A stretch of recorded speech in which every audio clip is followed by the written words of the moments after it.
ছোট্ট সন্তান, খাওয়ার আগে বিসমিল্লাহ পড়বা। কি পড়বা? ওয়াকুল বিয়ামিনিক, ডান হাতে খাবা। ওয়াকুল মিম্মা ইয়ালিক, তোমার সামনে যেটা আছে সেটা খাবা। ডান দিক বাম দিক চারিদিকে নাড়াচাড়া করা যাবে না। সাহাবী বলেন, ওই যে বিশ্বনবী খাওয়ার গাইডলাইন আমারে শিখাই দিছে, আমি মরার আগ পর্যন্ত ঠিক এই সিস্টেমে খাওয়া দাওয়া করতাম। চিল্লায় পড়েন। বাচ্চারে বুঝাইতে হবে, বাবা কেউ যেটা দেখে না সেটা দেখে কে? কেউ যেটা শোনে না সেটা শোনে কে? সবার চোখ ফাঁকি দেয়া যায়। আওয়াজ করে বলেন তো, পুলিশের চোখ ফাঁকি দেয়া যায় কি যায় না? র্যাবের চোখ, বিমানবন্দরে কাস্টমস অফিসারের চোখ, পরীক্ষার হলে যিনি গার্ড দেয় ম্যাজিস্ট্রেট স্যারের চোখ, একজনের চোখ ফাঁকি দেয়া যায় না। তিনি কে? বাচ্চারা এইটা বুঝাই দিয়ে একটু। এই সফটওয়্যারটা যদি ছোটবেলায় ব্রেনে ইনস্টল করে দিতে পারেন, জীবনে আর এই ছেলে দুর্নীতিবাজ হবে না। জীবনে এই ছেলে কোনো মেয়ের ওড়না ধরে টান দিবে না।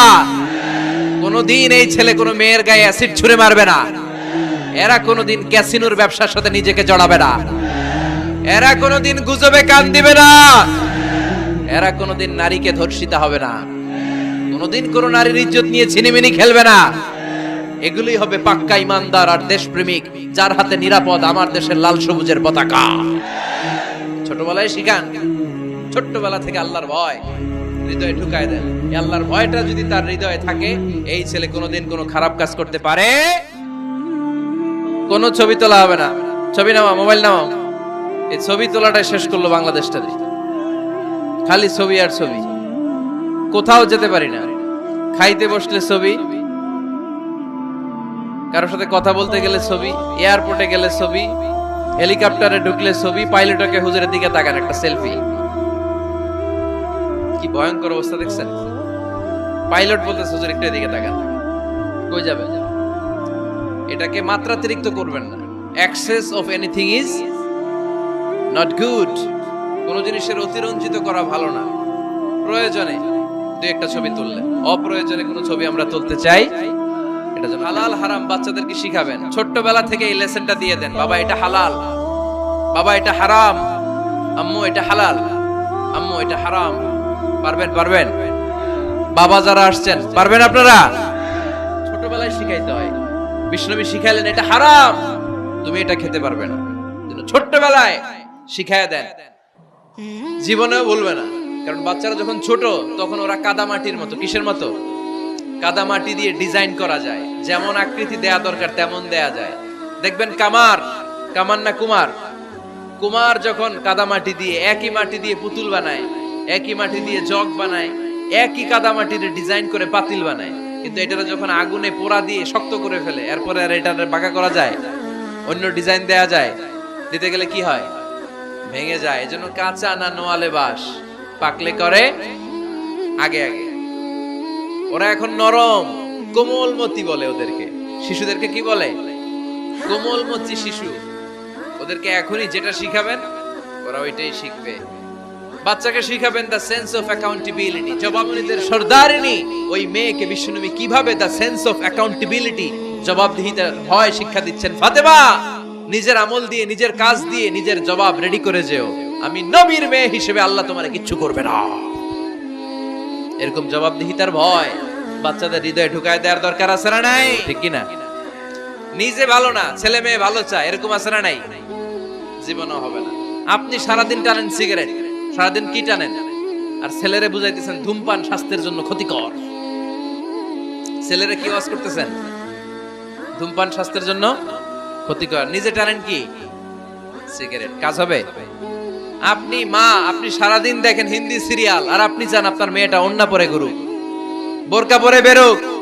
আপনি চান আপনার মেয়েটা নামাজি হোক, কিন্তু আপনার সিরিয়াল একটাও মিস হয় না। এরকম মা আছে না নাই? কাজ হবে? কথা বলেন। এজন্য নিজেরা উত্তম বা আদর্শ ছেলে মেয়ে পেতে হলে আগে আদর্শ বাবা মা হতে হবে। কথা বলেন। আদর্শ ছেলে মেয়ে পেতে হলে কি করতে হবে? আদর্শ বাবা মা হতে হবে। কারণ তারা আমাদের অ্যাডভাইস শুনতে চায় না। বর্তমানের ছেলে পেলে এত ইচড়ে পাকা, এত ছোট্ট ছোট্ট ছেলে মেয়েরা প্রেম ভালোবাসা বুঝে ফেলছে। আছে না নাই? ক্লাস 4 এর মধ্যে ভাগ করে ফেলেছে, এটা তোর, এটা আমার, এটা ওর, ভাগাভাগি শেষ। কোন ক্লাসে? 4 এ। ক্লাস 4 এর নাকি গার্লফ্রেন্ড আছে, আমার গার্লফ্রেন্ড আমার এটা দিছে। আমরা দাখিল আলিম যখন পড়ি তখনও তো এগুলো বুঝতাম না। আর এখন ক্লাস 4 এর ছেলে মেয়ে গার্লফ্রেন্ড বয়ফ্রেন্ড পুরা ক্লাস ভাগাভাগি হয়ে গেছে। আসলে নাই ফিরে তখনও ছেলে মেয়েরা ঘুমায়। শুক্রবার ছাড়া অনেক ফ্যামিলিতে বাবা মার সাথে ছেলে মেয়েদের দেখাই হয় না। আছে না নাই? না। ছেলে মেয়েদেরকে আদর করেন, ভালোবাসেন, ছেলে মেয়েদের গালে মুখে হাতে চুমু দেন, ছেলেটাও আপনারে ভালোবাসবে, ঠিক কি না? বিশ্বনবী সাল্লাল্লাহু আলাইহি সাল্লাম বাচ্চা দেখলে গালে চুমু দিতেন, মাথায় হাত বুলিয়ে দিতেন। আকরা ইবনে হাবিস আত-তামিমি রাদিয়াল্লাহু তাআলা আনহু বলেন, ইয়া রাসূলুল্লাহ, আমি দেখেছি আপনি বাচ্চাদেরকে দেখলে তাদের হাতে চুমু দেন, তাদের গালে চুমু দেন। হাসান হুসাইনকে আপনি চুমু দেন। আমাকে আল্লাহ 10টা সন্তান দিয়েছে, আমি একটার গালেও কোনোদিন একটাও চুমা দেই নাই। আমার সন্তান কয়টা? 10টা। হাবিস ইবনে আকরা ইবনে হাবিস আত-তামিমি বলেন, ইয়া রাসূলুল্লাহ, আপনি বাচ্চাদের এত আদর করেন, আমার তো 10টা ছেলে মেয়ে, আমি তো একটারও কোনোদিন চুমা দেই না। আল্লাহর হাবিব সাল্লাল্লাহু আলাইহি ওয়াসাল্লাম বললেন, মান লা ইয়ারহাম লা ইউরহাম, যে মানুষে দয়া করে না আল্লাহও তারে দয়া করে। যত বদের হাড্ডি হোক, বদদোয়া দেওয়া যাবে, ওই সময় দোয়া করে ফেলবেন। বেশি রাগ আসলে কি করবেন? একটা দোয়া আপনি সেট করে নেবেন যে বেশি রাগ চলে আসলে আমি এই দোয়াটা করে দেব। ভালো দোয়া পারা যাবে? কারণ বাবা মা রাগের মাথায় যেটা বলে এটা কবুল করে নেয় কে? কাবা ঘরের একজন কালো ইমাম আছে, নাম ইমাম আল কালবানি। দেখছেন এই ইমামরে আপনারা? উনি লন্ডনে একটা ইন্টারভিউতে বলেছেন, আমার মায়ের বদদোয়া আমাকে কাবা ঘরের ইমাম বানিয়েছে। লন্ডনে একটা কনফারেন্সে উনি ইন্টারভিউ দিচ্ছিলেন। ওনাকে বলা হলো, কাবার সব ইমাম সাদা ইমাম, আপনি কালো মানুষ, কেমনে ইমাম হইলেন? উনি বললেন, আমার মায়ের বদদোয়া আজকে আমাকে কাবা ঘরের ইমাম বানিয়েছে। উনি বললেন, আমি ছোট্টবেলা অনেক বদের হাড্ডি ছিলাম, আমার মতো দুষ্ট আমার এলাকায় কোনো ছেলে ছিল না। মানুষের গালাগালি, মারামারি, দুষ্টামি, ভাঙচুর, চেঁচামেচি, চিৎকার, বিশৃঙ্খলা আমার মতো কেউ বেশি করতে পারতো না। কিন্তু আমার মা ছিল অনেক বড় আল্লাহওয়ালা। আমার মা জানতেন আল্লাহর কাছে দোয়া করার কত বড় পাওয়ার। আমার মা যখন আমার উপর রেগে যেতেন, আমার মা জানতেন রাগের মাথায় বদদোয়া দিলে বদদোয়া কবুল হয়ে যাবে। এজন্য যখনই আমি বেশি দুষ্টামি শুরু করে দিতাম, আমার মা রেগে আমারে বদদোয়া দিয়ে বলতেন, আল্লাহ তোরে হেদায়েত দেখ, আল্লাহ তোরে কাবা ঘরের ইমাম বানায় দে। মা যখন রেগে যেতেন, রেগে মেগে উনি সব সময় বলতেন, আল্লাহ তোরে হেদায়েত দেখ, তোরে কাবার ইমাম বানায় দেখ। রাগে রাগে ভালো দোয়া করতেন। সুবহানাল্লাহ কইতে বলেন। সন্তান হাসান আর হুসাইনকে নিয়ে সব সময় খেলতেন, পড়েন সুবহানাল্লাহ। হাসান আর হুসাইন রাদিয়াল্লাহু তাআলা আনহুমা বিশ্বনবীকে ঘোড়া বানিয়ে খেলতেন। ঘোড়া হতো কে? সবাই বলতে হবে, ঘোড়া হতো কে? আর ঘোড়সাওয়ার কে? হাসান আর হুসাইন। বিশ্বনবীরে ঘোড়া বানায় এরা কান্দে উঠতো। আর বিশ্বনবী বাবরি চুল রাখতেন, ওই বাবরি চুল ধরে এরকম ঘোড়া ঘোড়া খেলতেন। সুবহানাল্লাহ। ইবাদতগুলো বাচ্চাদেরকে ঘরে প্র্যাকটিস করাবেন। যেমন রমাদানের রোজা যদি রাখতে চায় রাখতে দিন। এই যে এপ্রিলে আসতেছে রোজা, অনেকে কয় হুজুর পারবে না, ছেলে কয় পারুম, বাবা কয় পারবে না। টিভিতে আমাকে অনেক জায়গায় লাইভ প্রশ্ন করেছে যে হুজুর আম্মু আমাকে রাখতে দেয় না, আমার রাখতে মনে হচ্ছে, আমি কি করব? আমি বলছি তুমি রাইখা ফেলবা। একদিন দুই দিন না খেয়ে থাকলে কোনো বাচ্চা মরে না, মিয়া মরবে? ওর যে স্পিরিটটা আছে এটাকে ইসলামের পক্ষে কাজে লাগান। ও রাখতে চায়, আপনি বাচ্চা দেন কেন? বাচ্চা দেবেন না। আমি যখন খুব ছোট, আমিও রোজা রাখার জন্য জোর করতাম, খুব জোর করতাম। তো আমার দাদি আমারে শিখাই দিত। আমি যখন স্কুলে যেতাম বলতো যে তোর রোজা রাখা লাগবে না, সারাদিন একটা কাজ করবি, তুই সকাল থেকে দুপুর 12টা পর্যন্ত না খেয়ে থাকলে অর্ধেক রোজা, 12টার দিকে আইসা ইফতারি করবি। তো আমার স্কুল ছুটি হইতো 12টায়, আমি 12টার দিকে আইসা ইফতারি করে ফেলতাম। তো আমার অর্ধেক রোজা হয়েছে। এরপরের দিন আবার 12টার দিকে উনি দাদি বুঝাইতেন যে তোর দুই অর্ধেক মিলে এক রোজা, এই পুরা রমজানে তুই রাখবি 15টা রোজা। এরকম বুদ্ধি আছে না নাই? একেবারে ছোট্ট যারা যারা রাখলে আসলেই ক্ষতি হতে পারে, এদেরকে এইভাবে বুঝাবেন যে অর্ধেক অর্ধেক, দুই অর্ধেক মিলে একটা হবে। তারপরে একটু বড় হলে রাখতে চাইলে রাখার সুযোগ দিবেন। ছোট বাচ্চা, যে বাচ্চার আমল নামায় এখনো শুরু হয় নাই, যত নেক আমল করবে সব বাবা মার আমল নামায় তুলে দেয় কে? বাচ্চাকে আগে সালাম দিবেন। বাচ্চাকে আগে কি দিবেন? দেন আপনি? দেন দেন, সবাই দিবেন, পারবেন না? আপনি ভাবিকে দিবেন, ভাবি আপনাকে দিবে। ঘরে ঢোকার সময় একটা কম্পিটিশন তৈরি করে ফেলতে হবে, দরজা খোলার সাথে কে আগে দিতে পারে। আমার বাসায় কম্পিটিশন চলে, দরজা খোলার সাথে সাথে সবাই শুরু সালাম। আমি আগে দিল, আমার মেয়ে বলে সেই সব সময় আগে দিছি। জীবনে এদের সাথে আপনি পারবেন না, এরাই আপনাকে আগে দিয়ে দিবে। আজকে থেকে এই প্রতিযোগিতা করা যাবে? ঘরে ঢুকে আগে আমাদের কি মসজিদে নিয়ে যাবে। তুরস্কের একটা মসজিদে দেখেছি তারা ঘোষণা দিয়েছে যেই শিশুরা টানা 40 দিন ফজরের নামাজ মসজিদে এসে জামাতে পড়বে তাদেরকে একটা করে বাইসাইকেল, খেলার সাইকেল দেওয়া হবে। শুনে অবাক হবেন, বাংলাদেশের একটা মসজিদেও এইভাবে অনেকগুলো ছেলেকে 40 দিন টানা মসজিদে জামাতে নামাজ পড়ার কারণে প্রত্যেকের হাতে মসজিদ কমিটি সাইকেল তুলে দিয়েছে। এরকম পারা যাবে না। লক্ষ্মীপুরে বাচ্চাদেরকে মসজিদে নিয়ে যান। মসজিদে বাচ্চা গেলে কেউ অস্বস্তিতে ভুগবেন না, রেগে যাবেন না, কারণ মসজিদে বাচ্চা গেলে এগুলো ভবিষ্যৎ প্রজন্ম নামাজি হবে। তুরস্কের মসজিদে লেখা থাকে তারাবি নামাজের সময় পেছন থেকে যদি আমরা নামাজ পড়ি তার মানে ভবিষ্যৎ প্রজন্ম এগুলো টাইনাও মসজিদে আনা যাবে। ছেলে মেয়েদেরকে অনেকে পড়াশোনা করাইতে করাইতে এত প্রেসার দেয় যেটা ছেলে মেয়েদের মেন্টালি অনেক সমস্যা তৈরি করে। এরকম আছে না নাই? আমি এমন অনেক ছেলে মেয়েকে দেখছি তার ওজন যত তার ব্যাগের ওজন তার চেয়ে বেশি। আছে না নাই? ছোট্ট বাচ্চার কাঁধে এক গাদা বই দিয়ে দেয়। কে বলেছে আপনাকে এতগুলো বই দিতে? কে বলেছে? জোর করে চাপিয়ে দেওয়ার নাম বিদ্যা, চাপিয়ে দেওয়ার নাম শিক্ষা নয়। জোর করে প্রাইভেট স্যারের কাছে পড়ানো, কোচিং এ পাঠানো, শিক্ষার নামে এরকম প্রেসার দিয়ে বিদ্যা উঠিয়ে দেওয়ার নাম শিক্ষা নয়। শিক্ষা হচ্ছে আপনার ছেলে মেয়ের স্বতঃস্ফূর্ত আত্মবিকাশ। নিজ থেকে সে বুঝবে, নিজ থেকে সে তার ভালো লাগা থাকে, সে পড়াশোনার সাথে সম্পৃক্ত হবে, সে স্কুলে যেতে চাইবে। পৃথিবীর এমনও অনেক স্কুল আছে, পৃথিবীতে ইউরোপ কান্ট্রিতে এমনও অনেক স্কুল আছে যেদিন তাদেরকে ছুটি দেওয়া হয় সামার ভ্যাকেশন, ওই দিন বাচ্চারা সবাই কান্না করে, কারণ কালকে থেকে স্কুল বন্ধ। আমাদের দেশের ছুটি হইলে আজ আমাদের ছুটি, ও ভাই আজ আমাদের ছুটি, খুব আনন্দিত, তাই না? কারণ ওই যে স্যাররা পিটায়, ক্লাসে মজা করে পড়ায় না। ইউরোপের অনেক স্কুল আছে সামার ভ্যাকেশন যেদিন ছুটি শুরু তার আগের দিন বাচ্চারা স্কুলে কাঁদে, কালকে থেকে আসবো না আর স্কুলে। এজন্য জোর করে বিদ্যা চাপিয়ে দেওয়ার নাম শিক্ষা নয়। শিক্ষা আপনার ছেলে মেয়েদের স্বতঃস্ফূর্ত আত্মবিকাশ। ভালো শিক্ষক বাছাই করুন, ভালো টিউটর, ভালো প্রতিষ্ঠান। ভালো প্রতিষ্ঠান অনেক জরুরি। বাংলাদেশের অনেক লজ্জাজনক হলেও সত্যি, অনেক মাদ্রাসার মধ্যে শিক্ষার্থীদের উপর নির্যাতন করা হয়, শারীরিক নির্যাতনের মতো ঘটনাও ঘটে। আছে না নাই? আপনার ছেলে মেয়েদের স্বাস্থ্যের সুরক্ষা, চারিত্রিক সুরক্ষা, এটা আপনাকে নিশ্চিত করতে হবে। You are the guardian. আপনার কাঁধের উপরে দায়িত্ব দিয়ে দিয়েছে কে? সো এলাকার সবচেয়ে ভালো প্রতিষ্ঠান, ভালো শিক্ষকের কাছে আপনার ছেলেকে তুলে দিবেন। পারবেন সুরক্ষার নিয়ম নীতি শিখায় দিবেন। স্বাস্থ্য সকল সুখের মূল। আমরা ছোটবেলা পড়তাম early to bed and early to rise makes a man healthy, wealthy and wise. আগে যে ঘুমায়, আগে যে ঘুম থেকে ওঠে, এ সম্পদশালী হয়, এ স্বাস্থ্যশালী হয়, এ হয় এলাকার সবচেয়ে জ্ঞানী, ঠিক কিনা? এখন ছেলে মেয়ে রাতে ঘুমায় দেরি করে, সকালে উঠে দেরি করে, ফজরের নামাজ নাই, মক্তব নাই, স্কুলে যায় দেরি করে। এরকম আছে না নাই? না, বাচ্চাদেরকে শিখাবেন। স্বাস্থ্য সুরক্ষার নীতিমালা বিষ্ণু ইসা ইসলাম শিখিয়ে গিয়েছে। বাচ্চাকে মেসওয়াক কিভাবে করতে হয় পারবেন, ব্রাশ কিভাবে করতে হয় শিখাই দিবেন, স্যানিটেশন হাইজিন কিভাবে মেইনটেইন করতে হয় শিখাবেন, টয়লেটে ঢুকে কি করতে হয় এগুলো শিখায় না অনেক মা বাবা। আছে না নাই? কিভাবে টয়লেট করতে হয়, টয়লেট শেষে কিভাবে হাত ধুইতে হয়। প্রথম যে মেয়েদের পিরিয়ড শুরু হয় তাদের ক্ষেত্রে তাদের মায়ের অনেক ভূমিকা আছে, বড় বোনদের অনেক ভূমিকা আছে। লাজুকতার কারণে তারা অনেক ধরনের এই স্বাস্থ্যজনিত রোগের মাধ্যমে ভুগে। আর এই দেশে এগুলো নিয়ে অনেক কুসংস্কার আছে। অনেক নানি খালারা এমন এমন কথা বলে যে এই জামা পরা যাবে না, পিরিয়ড যখন কোনো মেয়ের শুরু হয় এটা খাওয়া যাবে না, ওইটা করা যাবে না। এগুলোর সাথে ইসলামের কোনো সম্পর্ক নাই।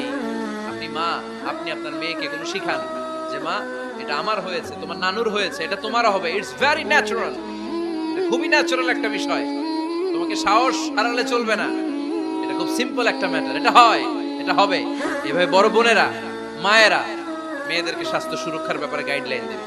সর্বশেষ কথা, স্বাস্থ্য সুরক্ষার ব্যাপারে প্রত্যেকটা ছেলে মেয়েকে কমন কিছু রুকিয়া শিখাবেন। প্রত্যেক ছেলে এবং মেয়ে নিজের ঝাড়ফুঁক যেন নিজেই। আবার ছেলে মেয়েদের বয়স যখন 10 হয়ে যায় শাসন করে হলেও মসজিদের ভিতরে ঢুকায় দাও। আদেশটা কার? চিল্লায় বলতে হবে, আদেশটা কার?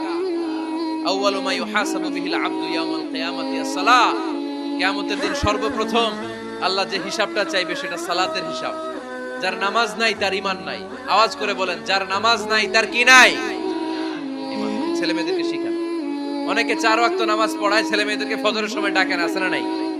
যদি জিজ্ঞেস করি কেন ডাকেন না, কয় আদরের ছেলে, একটু ঘুমাক। আচ্ছা, ভোর 5টার দিকে যদি আপনার ঘরে আগুন লাগে কি করবেন? ভোর 4টার দিকে আপনার ঘরে দাও দাও করে সিলিন্ডার ব্রাস্ট হয়ে আগুন লাগছে, কি বলবেন? ছেলেটা আর একটু ঘুমাক, আদরের ছেলে তো, হ্যাঁ বলবেন না? তখন কি করবেন? ডাকবেন। এই দুনিয়ার আগুন থেকে বাঁচানোর জন্য যদি ছেলেকে ফজরের সময় ডাকেন, জাহান্নামের আগুন থেকে বাঁচানোর জন্য ফজরের সময় ওকে ডেকে দেওয়ার দরকার আছে না? 10 বছর হয়ে যায়, বিশ্বনবী বললেন তাদের বিছানা আলাদা করে দাও। ইদা বালাগাল আওলাদু 10 সিনিন ফাররিকু বাইনাহুম ফিল মাদাজি। ছেলে এবং মেয়ে বয়স যখন 10 বছর হয়ে গেলে মেয়ে তার বাবার সাথে এক বিছানায় ঘুমাতে পারবে, ছেলে তার মায়ের সাথে এক বিছানায় শুতে পারবে। তাদের বিছানা আলাদা করে দেন। In this time they should have taken some a little bit privacy, একটু প্রাইভেসি দেন ওদেরকে, ওদের প্রাইভেট লাইফ লিড করতে দেন। কিন্তু যতই প্রাইভেট লাইফ লিড করুক, বাবা মা হিসেবে আপনার মনিটরিং থাকার দরকার আছে না নাই? আপনার ছেলে কার সাথে মেশে, আপনার ছেলে কোথায় যায়, কোন কোন চ্যানেল দেখে, অনলাইনে কি ব্রাউজ করে, তাফসির মাহফিল দেখে নাকি পর্নোগ্রাফি দেখে যৌবনটাকে নষ্ট করে, এটা দেখার দরকার আছে না নাই? ট্রেন আপ করেন, ছেলে মেয়েদেরকে সাঁতার শিখান। সাঁতার শিখাইছেন নিজে, ছেলে মেয়েকে কে কে হাত তোলেন? শিখাইছেন? শিখাইছেন? শিখান নাই, এ ভুল করছেন আপনারা, হাত নামান। ছেলে মেয়েদেরকে মাস্ট সুইমিং শিখাবেন। দেখেন এই রাস্তায় কিভাবে চলতে হয় বাবা ধরে ধরে শিখায়। আব্বু হাঁটো হাঁটো, পড়ে গেলে আবার ধরে। মাটির মধ্যে কেমন করে আপনার ছেলে হাঁটবে চলবে এটা শিখাইলেন। আপনার ছেলে যদি পানিতে পড়ে, ওইখানে কিভাবে বাঁচতে হবে শিখানোর দরকার আছে না নাই?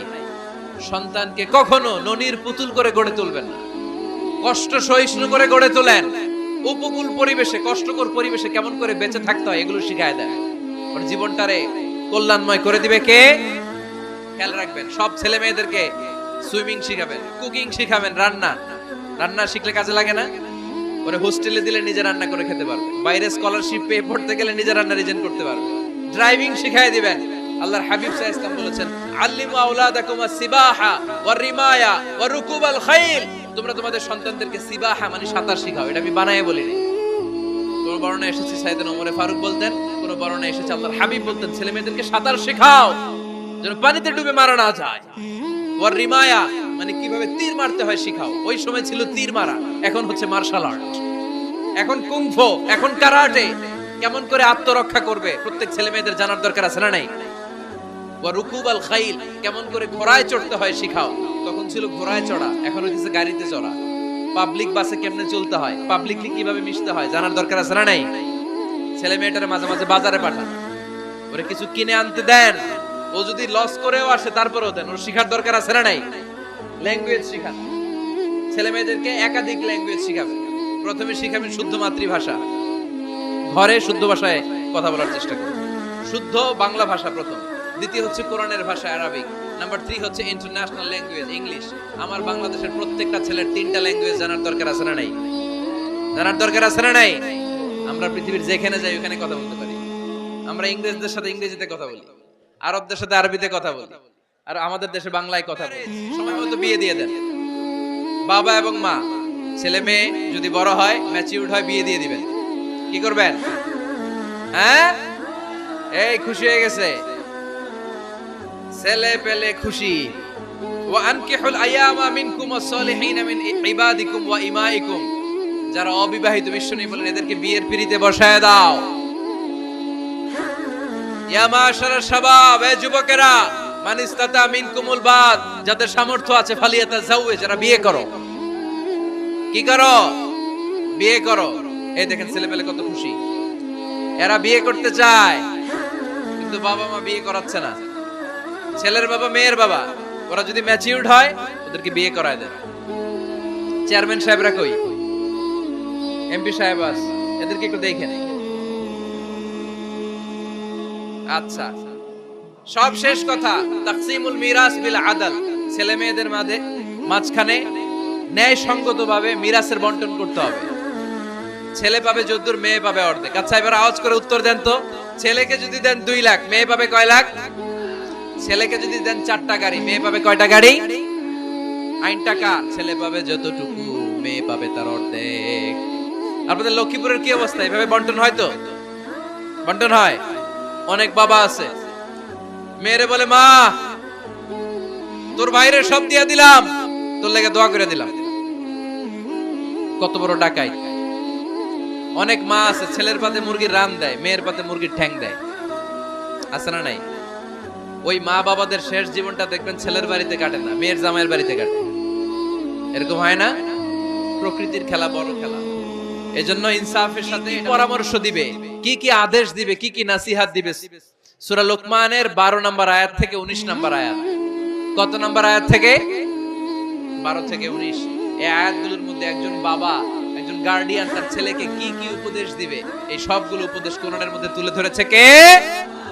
আজ রাতে সূরা লোকমানের 12 নম্বর আয়াত থেকে 19 নম্বর আয়াত। এই আয়াতের অর্থগুলো ছেলে মেয়েদেরকে বসায় একসাথে পড়বেন। রাজি আছেন? আওয়াজ করে পড়েন ইনশাআল্লাহ। আল্লাহ আমাদের ফ্যামিলিগুলোরে তুমি জান্নাতি ফ্যামিলি বানাও। আমাদের ছেলে মেয়েগুলোর আল্লাহ তুমি মানুষের মতো মানুষ বানাও, তাদেরকে তুমি দেশপ্রেমিক বানাও। কোরআন এবং সুন্নাহর আলোকে যে গাইডলাইন গুলো আমরা শুনলাম কিভাবে ছেলে মেয়েদেরকে মানুষ করতে হবে, এগুলো যেন আমরা মেনে চলতে পারি, আল্লাহ তুমি তৌফিক দাও। আর জোরে পড়তে হবে আমিন।